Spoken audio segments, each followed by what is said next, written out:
Welcome to episode 69. Back to work we go. I'm your host, Sean Patrick Maloney.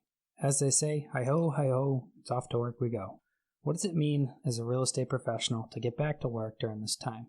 COVID-19 came, it somewhat went, but now it's time to reopen again. We're in phase 1 here in Massachusetts. Lots of different people wondering what to do. Let's clear it up already. People are going to be saying, well, we're essential. Yeah, I know you're essential. I get it.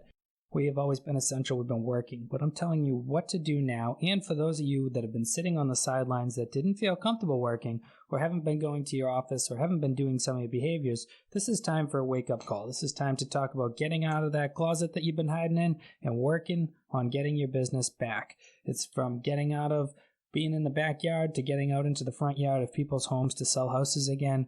You might be talking with people about mortgages. Whatever your book of business is, let's talk about what you need to do now to make sure that your business is there in the future.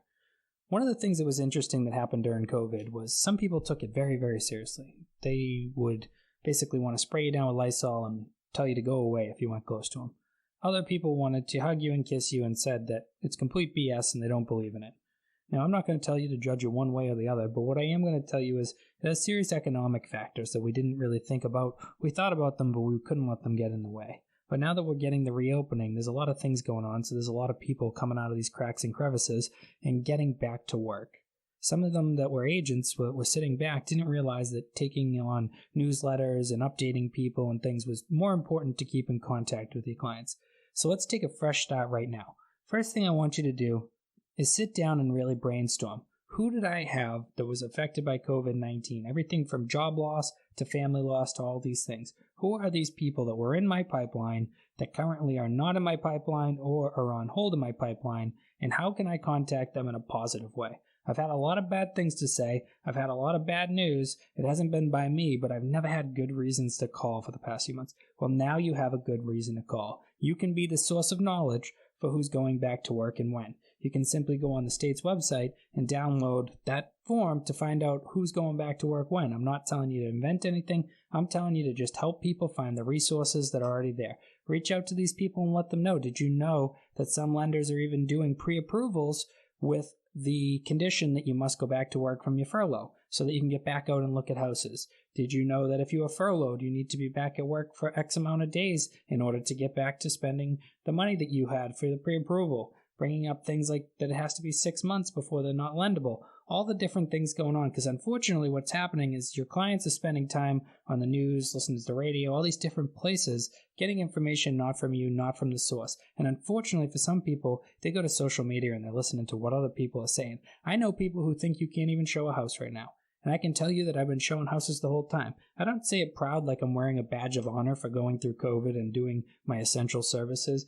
I was something that I did because I knew why we were essential. I knew that we were essential because essentially people need housing. And whether you like it or not, living with mom and dad isn't an option for everybody. Living at the friend's house isn't an option for some people. And also moves happen unexpectedly, whether it be death in the family, all the way down to a job relocation or job loss, a need to change your budget, whatever it be, these are things we can't control. Those are things that I was there to help people. But coming out of it now's the time to really be ready to strike. I can't say that I can sit back any further. We have to really start moving.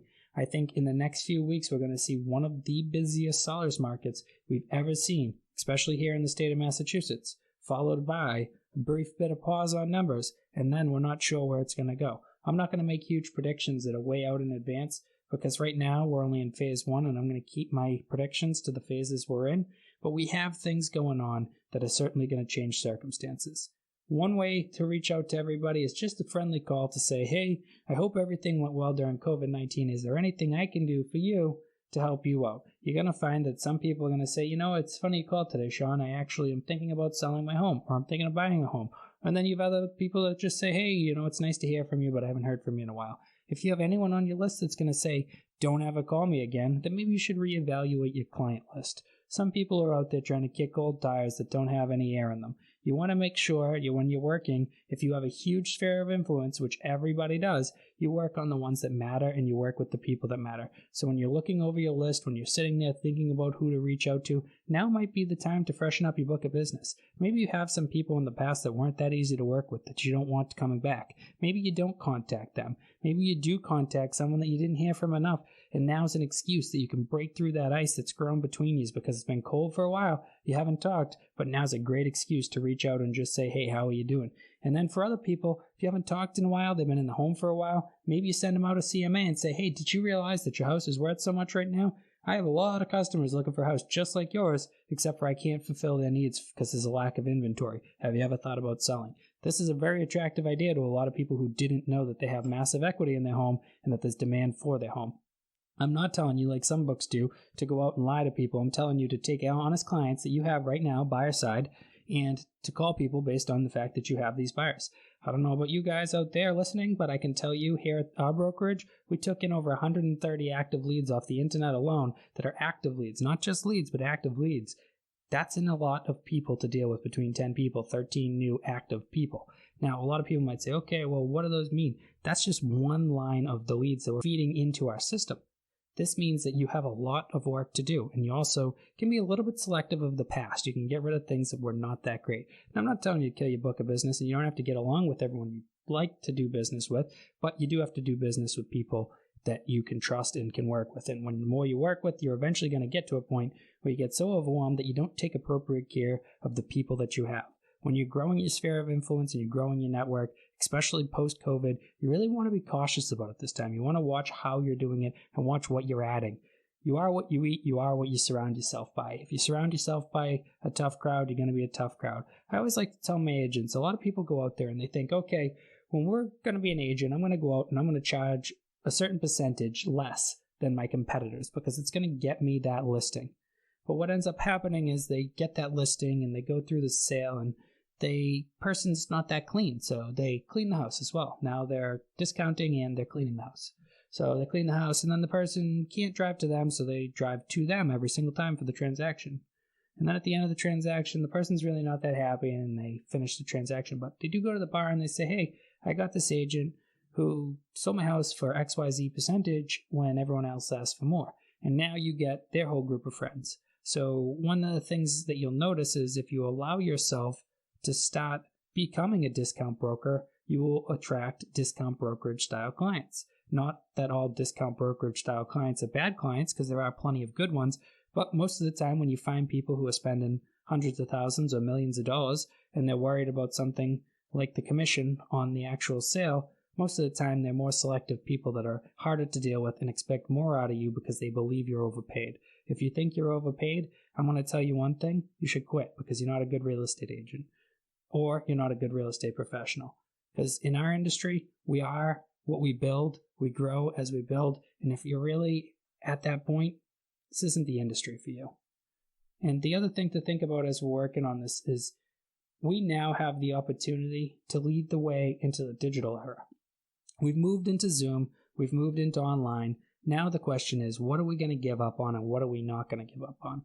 What are we learning from what we're doing today? How we are doing business right now that's better than the things we did in the past? One of the things that I love that I wish all agents and all brokers and everyone could put together is the requirement for more proof that a person's qualified to buy the home that they're going to see. Now, I'm not looking to fight people on pre-approvals. Heck, I don't even force my agents to ask about it. I ask them to on certain types of calls, but I don't require it. But what it would be nice is if we could all put our thoughts together and we could all make that a mandatory thing, because if it was mandatory, I wouldn't be worried about it. But the reason I don't is because I know a lot of you out there aren't, and by not doing it, it means that when I go to do it, I lose customers to the person who isn't because for some reason people are a bit tentative. Same thing with the agency disclosure form where it's very easy to go over, and if all agents did it, it'd be simple. Because so many don't, people think it's a contract. Same thing goes and applies here. We all need to be working together to take this business to the next professional level, such as mailing checks. Another thing I'm noticing during COVID times, now I understand different companies have different disclosures, different things that they do, but let me tell you this, when someone's trying to show your property, when someone's trying to book a showing, and you're the seller's agent, you need to be all over them. You do not let an appointment fall through.